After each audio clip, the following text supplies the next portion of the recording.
Hello students, my self Priyanka Yadav. आज से हम बीएससी सेकेंड ईयर का थर्ड सेमेस्टर का ऑप्टिक्स का सिलेबस स्टार्ट करेंगे। ठीक है, डेली एक वीडियो अपलोड करेंगे, 1 बाय 1 टॉपिक्स करते चलेंगे। तो जो फर्स्ट जो यूनिट है वो है Fourier series and its application. ठीक है, तो पहले हम स्टार्ट करेंगे फोरियर सीरीज़, उसके बाद में इसकी एप्लीकेशन। अब फोरियर सीरीज़ पढ़ने से पहले उसमें कुछ एक टर्म्स आएंगी। ठीक है, तो पहले हम क्या करते हैं, उन टर्म्स को पढ़ लेते हैं, उसके बाद फोरियर सीरीज़ क्या है वो पढ़ेंगे। ठीक है, सबसे पहले कुछ टर्म्स आएंगी मेन, जो हम जब हम फोरियर सीरीज़ को पढ़ेंगे। तो पहली जो टर्म है वो है आपकी सिंपल हार्मोनिक मोशन। वो है आपकी सिंपल हार्मोनिक मोशन। ठीक है, ये वर्ड काफ़ी बार आएगा जब हम फोरियर सीरीज़ पढ़ेंगे, तो वहाँ पे आएगा सिंपल हार्मोनिक मोशन। ठीक है, तो सिंपल हार्मोनिक मोशन को पढ़ने से सबसे पहले इसका एग्जांपल देख लेते हैं। जो स्प्रिंग जो मोशन करती है, स्प्रिंग में जो मोशन होता है वो कौन सा होता है, आपका सिंपल हार्मोनिक मोशन होता है। ठीक है, देखो सिंपल का मतलब क्या हो, बिल्कुल ही ईजी हो, कॉम्प्लिकेटेड ना हो। ठीक है, हार्मोनिक का मतलब क्या होता है कि अपने पैरामीटर्स को क्या करे, वो रिपीट करे।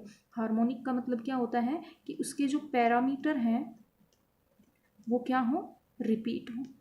ठीक है, मोशन मतलब एक ऐसी सिंपल मोशन जिसमें अब उसके जो पैरामीटर्स है वो क्या हो रहे हो, रिपीट हो रहे हो। ठीक है, प्रॉपर डेफिनेशन बाद में देखेंगे हम सिंपल हार्मोनिक मोशन की।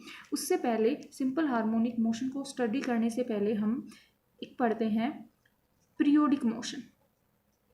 क्या पढ़ते हैं, पीरियोडिक मोशन। एक आती है आपकी पीरियोडिक मोशन और एक आपकी आती है ओसिलेटरी मोशन। Oscillatory motion. ठीक है, तो पहले ये दोनों टर्म समझते हैं, उसके बाद सिंपल हार्मोनिक मोशन की डेफिनेशन करेंगे।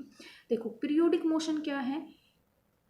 पीरियोडिक मोशन एक ऐसी मोशन है जिसमें आपके सारे पैरामीटर्स, ठीक है, जिसमें क्या हो, जितने भी काइनेमेटिक्स के पैरामीटर्स हैं, जैसे उसकी वेलोसिटी, उसका एक्सेलरेशन, उसकी पोजीशन, उसकी डायरेक्शन, ये सभी पैरामीटर्स क्या हो, रिपीट हो। लेकिन रिपीट भी कैसे हो, after a fixed interval of a time. ठीक है, जैसे कि मान लो आपने एक वॉच ली। ठीक है, आपने क्या ली, एक वॉच। ठीक है, ये घड़ी है मान लो कोई। ठीक है, एक आपकी क्या होती है, मिनट हैंड होती है ना, और एक आपकी क्या होती है, हावर हैंड होती है, 1 सेकेंड की भी होती है। ठीक है, ये मान लो ऐसे। ठीक है,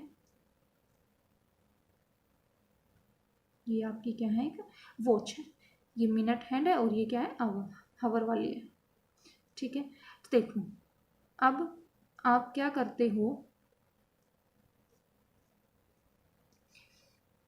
मैंने कहा पीरियोडिक मोशन पढ़ना चाह रहे हैं हम, है ना। देखो एक टाइम पे आपने ये मार्क कर लिया कि आपकी मिनट वाली जो हैंड है, मिनट हैंड, वो यहाँ पे है। ठीक है, तो फिर क्या होगा, घड़ी चलती रहेगी, तो ऐसे ये क्रॉस करेगी और एक डेफिनेट टाइम के बाद दोबारा से ये कहाँ पे आएगी, इसी पॉइंट पे आएगी, है ना। तो इसका मतलब ये मोशन है, कैसी मोशन है, पीरियोडिक मोशन।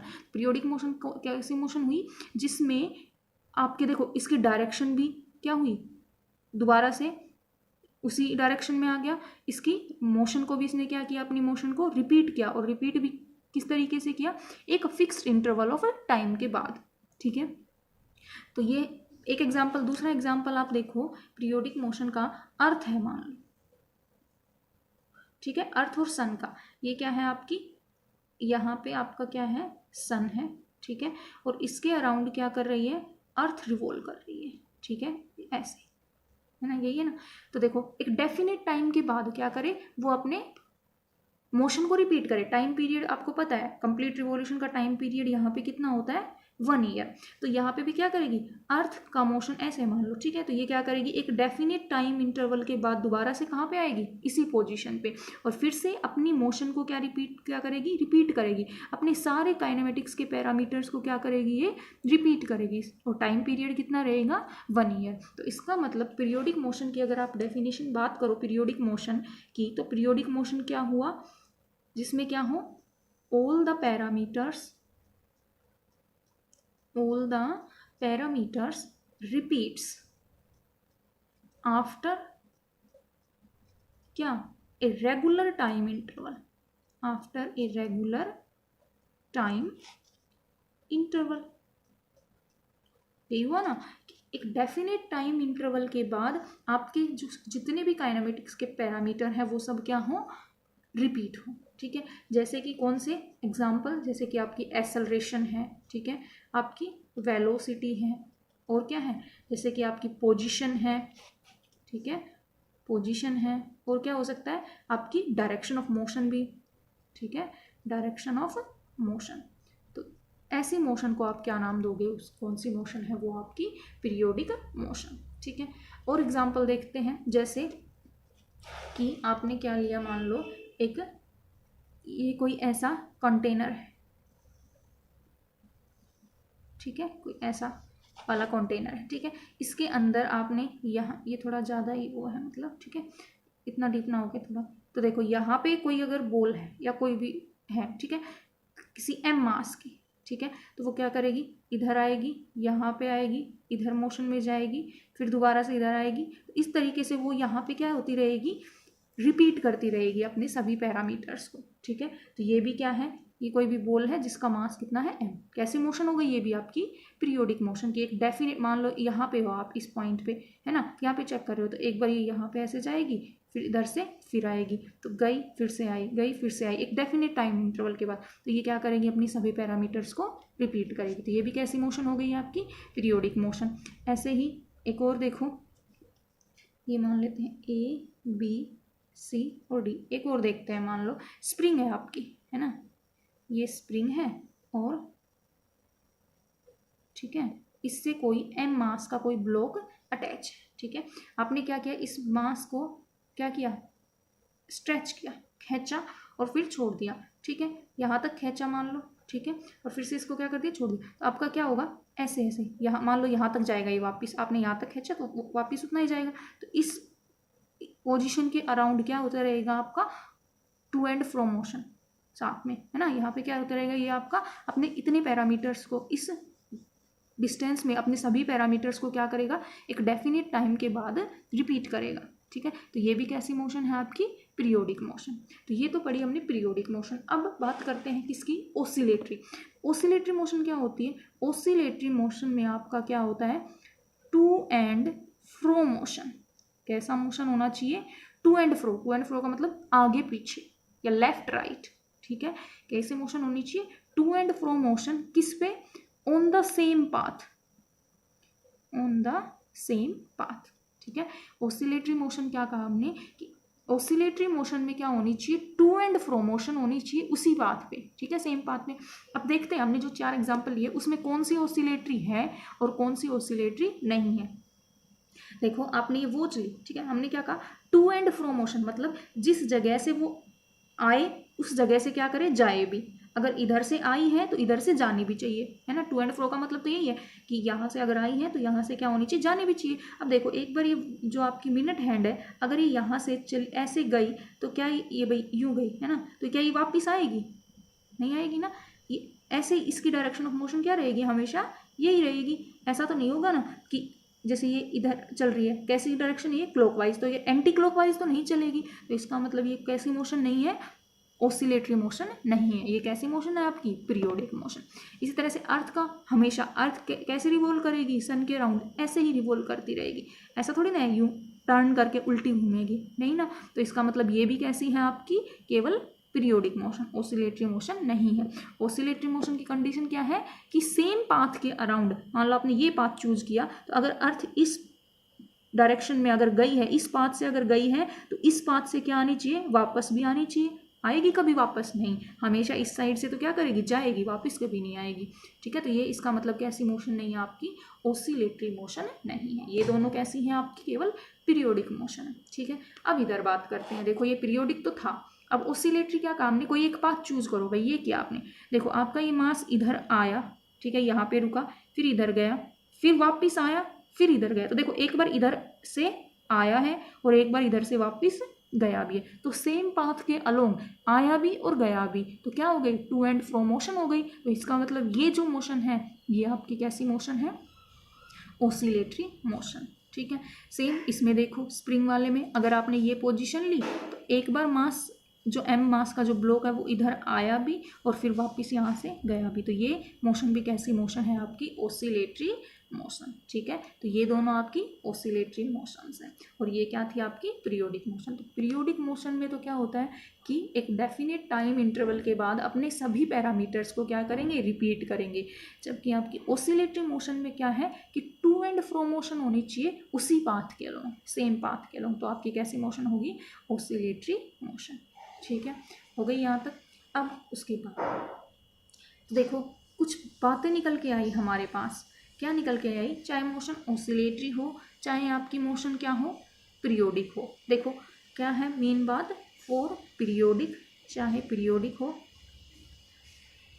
फॉर पीरियोडिक या फिर एंड ओसिलेटरी मोशन क्या होना चाहिए आपका, coming back is must, coming back is must, coming back बोल सकते हो या फिर टर्न इज मस्ट, टर्निंग, या फिर क्या बोल सकते हो, टर्निंग इज मस्ट। ठीक है, देखो क्यों भाई, अगर कोई बॉडी मान लो ऐसे है, ये कोई स्ट्रेट पाथ में अगर क्या कर रही है, मूव किए जा रही है, मूव किए जा रही है, कहीं पे कोई टर्न ही नहीं लिया, कहीं पे कमिंग बैक ही नहीं हुई, तो क्या वो उस पीरियोडिक मोशन होगी, क्या वो सिंपल सॉरी ओसिलेटरी मोशन होगी, नहीं होगी। पीरियोडिक मोशन क्या होती है, जब एक डेफिनेट टाइम इंटरवल के बाद अपने पैरामीटर को रिपीट करे, है ना। अगर ये स्ट्रेट ही फॉल चलती जाएगी तो कहीं पे भी अपने पैरामीटर्स को रिपीट करेगी, नहीं करेगी। तो इसका मतलब पीरियोडिक हो मोशन चाहे ओसिलेटरी हो, कंडीशन क्या है, कमिंग बैक या फिर क्या बोल सकते हो कि टर्निंग जरूर है। देखो यहाँ पे भी है ना, अर्थ स्ट्रेट लाइन में नहीं गई, देखो यहाँ से ऐसे टर्न लिया, फिर यूं मूव की, फिर टर्न लिया, वॉच भी क्या कर रही है, टर्न कर रही है। ठीक है, ऐसे ही आपकी बॉल भी क्या कर रही है, टर्न कर रही है, ऐसे ही स्प्रिंग सिस्टम में। तो इसका मतलब पीरियोडिक और ओसिलेटरी मोशन के लिए कंडीशन क्या है कि टर्निंग होनी चाहिए। अब अगर देखो कोई टर्न ले रहा है ना, अगर कहीं पे कोई टर्निंग आ रही है, इसका मतलब वहाँ पे किसकी रिक्वायरमेंट है, फोर्स इज रिक्वायर्ड, किसकी रिक्वायरमेंट है, फोर्स की। ठीक है, हो गए यहाँ तक। तो ये था पीरियोडिक मोशन और ओसिलेटरी मोशन। अब हम बात करते हैं, देखो अगर क्या कर रहा है वो डायरेक्शन को चेंज कर रहा है, टर्न कर रहा है, इसका मतलब क्या हो रही है, उसकी वेलोसिटी भी चेंज हो रही है। ठीक है, अब नेक्स्ट बात करते हैं, नेक्स्ट किसकी करते हैं कि सिंपल हार्मोनिक मोशन की डेफिनेशन देते हैं। अब हम क्या करते हैं, सिंपल हार्मोनिक मोशन। तो देखो सिंपल हार्मोनिक मोशन क्या है, ये क्या है आपकी एक इज स्पेशल टाइप है किसकी, of oscillatory motion, of oscillatory motion. ठीक है, special type of oscillatory motion जिसमें क्या कंडीशन है, पहली कंडीशन है कि जो पार्टिकल्स हैं, particles oscillate on a straight line, on a straight line. ठीक है, सिंपल हार्मोनिक मोशन आपकी ओसिलेटरी की ही एक टाइप है, लेकिन क्या कंडीशन है कि पार्टिकल्स ओसिलेट करेंगे किसमें, एक स्ट्रेट लाइन में ही ओसिलेट करेंगे। ठीक है, जैसे स्प्रिंग सिस्टम में था, क्या कर रहे थे, एक स्ट्रेट लाइन के अलोंग ही ओसिलेट कर रहे थे। ठीक, नेक्स्ट पॉइंट एक्सेलरेशन जो होगी आपकी, नेक्स्ट पॉइंट क्या है, acceleration. Acceleration is always directed, ठीक है, towards, the acceleration is always directed towards the fixed point, towards the fixed point on a line। पहली कंडीशन क्या थी कि आपके पार्टिकल क्या करेगा, ओसिलेट करेगा किसमें, स्ट्रेट लाइन में। अब दूसरी कंडीशन क्या कह रहा है कि जो एक्सेलरेशन होगी ना आपकी, वो हमेशा आपकी एक्सेलरेशन क्या होगी, डायरेक्ट होगी towards the fix point on A line. देखो कैसे, ये और देखते हैं सेकंड पॉइंट इसने क्या कहा, क्या कहना चाह रहा है, ये देखो इसने कहा कि देखो आपने एक्सेलरेशन क्या कहा है, इसने हमेशा डायरेक्ट होगा टुवर्ड्स। देखो ये कोई मान लो आपके पास स्ट्रेट लाइन, ठीक है, इस स्ट्रेट लाइन के बीच में आपकी क्या हो रही है, ओसिलेटरी मोशन हो रही है, सिंपल हार्मोनिक मोशन हो रही है, ठीक है। तो इसमें क्या है, मान लो ये जहाँ पे जिसके अराउंड, इस पॉइंट के अराउंड मान लो क्या हो रही है आपकी ओसिलेटरी मोशन हो रही है। तो ये जो पॉइंट होगा इसको आप क्या बोलते हो, इसका मिड पॉइंट बोल दो, या फिर क्या बोल सकते हो, इसका मीन पॉइंट, ठीक है, जिसके अराउंड क्या हो रही है आपकी ओसिलेशंस हो रही है, ठीक है। तो आपका क्या होगा, मास इधर जाएगा और एक बार इधर जाएगा, ऐसे ऐसे ये मोशन हो रही है, ठीक है। तो देखो अब क्या कहा है इसने कि आपकी जो एक्सेलरेशन होगी वो हमेशा क्या होगी, डायरेक्टेड होगी टुवर्ड्स द फिक्स पॉइंट, उस लाइन पे जो फिक्स पॉइंट है जिसके अराउंड ऑसिलेशन हो रही है। तो आपकी एक्सेलरेशन की डायरेक्शन हमेशा क्या होगी, उस फिक्स पॉइंट के टुवर्ड्स होगी, ठीक है। आगे सेकेंड पॉइंट समझ में, कि acceleration is always directed towards the fixed point या फिर mid point of the line, ठीक है, या ऑन द लाइन, ठीक है, हो गया। नेक्स्ट जो थर्ड कंडीशन है सिंपल हार्मोनिक मोशन की, वो क्या होनी चाहिए कि जो मैग्नीट्यूड है, the magnitude of acceleration, the magnitude of acceleration वो हमेशा इज ऑलवेज डायरेक्टली प्रोपोर्शनल होगा किसके, displacement from mean position, from mean position, ठीक है। क्या कहा कि जो आपका मैग्नीट्यूड है, किसका मैग्नीट्यूड, एक्सेलरेशन का, वो हमेशा डायरेक्टेड होगा, डायरेक्टली प्रोपोर्शनल होगा किसके, displacement from the mean position, ठीक है। जैसे देखो मान लो ये आप इस मीन पॉइंट को क्या मान के चल रहे हो, ओरिजिन मान के चल रहे हो। तो राइट में जितनी भी डिस्टेंस होती है वो पॉजिटिव, लेफ्ट में कोऑर्डिनेट अगर इसका पोजीशन कोऑर्डिनेट मानोगे तो -x, इसका +x। तो देखो इसके लिए जो आपका एक्सेलरेशन होगी यहाँ पे लिखोगे, इसने क्या कहा, डायरेक्टली प्रोपोर्शनल किसकी होगी, x from the mean position. देखो इसके लिए कोऑर्डिनेट कैसा है, नेगेटिव, तो -x, ठीक है। अब इधर तो एक्सेलरेशन क्या हो रही थी, इसके लिए तो ये हो गया। अब इसके केस में देखोगे तो इसके केस में एक्सेलरेशन किधर है, इस साइड है ना, इसकी एक्सेलरेशन क्या है, डिक्रीजिंग, नेगेटिव, ठीक है। तो इसलिए दोनों ही केस में क्या आएगा, acceleration is directly proportional to -x, ठीक है, ये हो गया। अब उसके बाद देखो, मतलब बात ये हो गई कि आपकी एक्सेलरेशन हमेशा अपोजिट होगी किसके, उसके डिस्प्लेसमेंट से, ठीक है। जैसे इसमें डिस्प्लेसमेंट अगर इधर हो रहा है तो एक्सेलरेशन इधर होगा, इसमें अगर डिस्प्लेसमेंट इधर है तो एक्सेलरेशन इधर होगा। तो हमेशा आपका डिस्प्लेसमेंट क्या होगा, अपोजिट होगा, सॉरी एक्सेलरेशन हमेशा क्या रहेगी, अपोजिट रहेगी किसके, डिस्प्लेसमेंट के, ठीक है। अब उसके बाद नेक्स्ट आपको पता है इसका, देखो अगर एक्सेलरेशन पता है, फोर्स क्या होता है, मास इनटू एक्सेलरेशन। अगर एक्सेलरेशन तो है तो इसका मतलब फोर्स भी क्या होगा, डायरेक्टली प्रोपोर्शनल टू -x। और ये इक्वेशन आपको पता है किसकी होती है, यही इक्वेशन आपकी किसकी होती है, ये इक्वेशन आपकी स्प्रिंग सिस्टम की है ना, स्प्रिंग मास सिस्टम की इक्वेशन ऐसे ही तो होती है।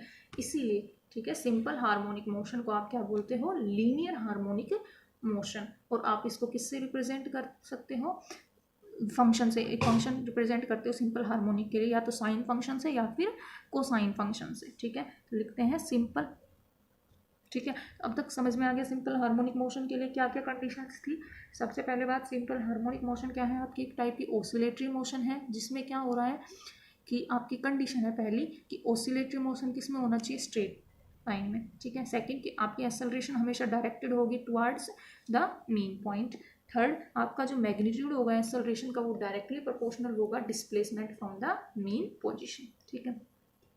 उसके बाद जो है कुछ एक टर्म्स और है कि आपके एम्पलीट्यूड क्या होता है, ठीक है। एक टर्म आएगी आपकी एम्पलीट्यूड, सिंपल हार्मोनिक मोशन हो गया। अब एम्पलीट्यूड एक टर्म आएगी आपकी। एम्पलीट्यूड क्या होती है, आपके जो मैक्सिमम डिस्प्लेसमेंट या फिर आप बोल सकते हो मैक्सिमम डिस्टेंस जो मूव कर रहा है कोई भी point on A vibrating body या वेव, उसको हम क्या बोलते हैं, किस पोजीशन से, मीन पोजीशन से, या फिर इसी को इक्विलिब्रियम पोजीशन भी बोलते थे। देखो इसका एम्पलीट्यूड क्या होगा, मीन पोजीशन से चाहे तो मैक्सिमम कहाँ तक जा रहा है, यहाँ तक है ना, तो यहाँ से यहाँ तक ये जो डिस्टेंस है ये क्या होगा इसका एम्पलीट्यूड, या फिर इधर वाला भी ये भी क्या होगा इसका एम्पलीट्यूड, ठीक है। तो एम्पलीट्यूड क्या होता है आपका, द मैक्सिमम डिस्प्लेसमेंट तो मैक्सिमम डिस्प्लेसमेंट, या फिर क्या बोल सकते हो, डिस्टेंस भी बोल सकते हो, ठीक है। मूव्ड बाय डिस्प्लेसमेंट या फिर distance moved by A point, किस पे, on A vibrating body, on A vibrating body, या फिर वेव भी हो सकती है, वेव मोशन में भी आता है। और वेव मेजर्ड फ्रॉम, कहाँ से मेजर कर रहे हो, इट्स इक्विलिब्रियम पोजीशन या फिर इट्स मीन पोजीशन, ठीक है। उसको क्या बोलते हो आप, उसका एम्पलीट्यूड। या फिर अगर ये तो सिंपल उसमें बात कर दी, अगर हम वेव की बात करें, जैसे यदि अगर ये कोई वेव है, ठीक है, तो ये अगर ये क्या बोलते हैं, कौन सा पार्ट है इसका, क्रस्ट, ये कौन सा पार्ट है, ट्रफ। तो एम्पलीट्यूड यहाँ से यहाँ तक की ये भी क्या है इसकी एम्पलीट्यूड, और यहाँ से यहाँ ये भी क्या है इसका एम्पलीट्यूड है, ठीक है। ये मान लो कोई टाइम का फंक्शन है इधर y, ठीक है। तो इसका मतलब ये दूसरी डेफिनेशन क्या दे सकते हो एम्पलीट्यूड की, the amplitude is the highest, या sorry is the height from the centre line to the peak, या फिर क्या बोल सकते हो, आइदर, कहाँ से कहाँ तक, या तो वो क्रस्ट तक हो सकती है, आइदर टू क्रस्ट और ट्रफ, ठीक है। उसको क्या बोलते हो आप, उसका एम्पलीट्यूड, ठीक है। एक और टर्म आती है आपकी फेज। आज इस लेक्चर में सिर्फ हम बेसिक टर्म्स करेंगे, उसके बाद कल से फोरियर सीरीज स्टार्ट करेंगे। फेज क्या होता है, देखो फेज को हमेशा, फेज रिप्रेजेंट करता है कि एंगल में कितना शिफ्ट आया। मान लो जैसे आपके पास कोई दो वेव, एक साइन वेव होती है, ये साइन वेव है, ठीक है, और इसी पे मैं कोसाइन वेव बना देती हूँ। एक आपकी क्या है,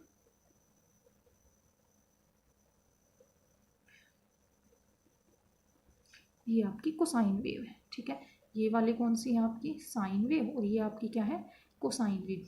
तो साइन और कोसाइन वेव, देखो जब साइन जीरो है तो जीरो पे, लेकिन जब कोस क्या है जीरो पे मैक्सिमम, है ना। दोनों के अंदर जो चेंज है वो कितने का है, फेज का 90 डिग्री का। दोनों एक दूसरे से कितना आगे पीछे चल रहे हैं, 90 डिग्री का फेज है इनमें, ठीक है ना। तो आप क्या बोलोगे, फेज क्या है, फेज रिप्रेजेंट करता है आपका एंगल में shift, phase represent N angular shift, angular shift, ठीक है।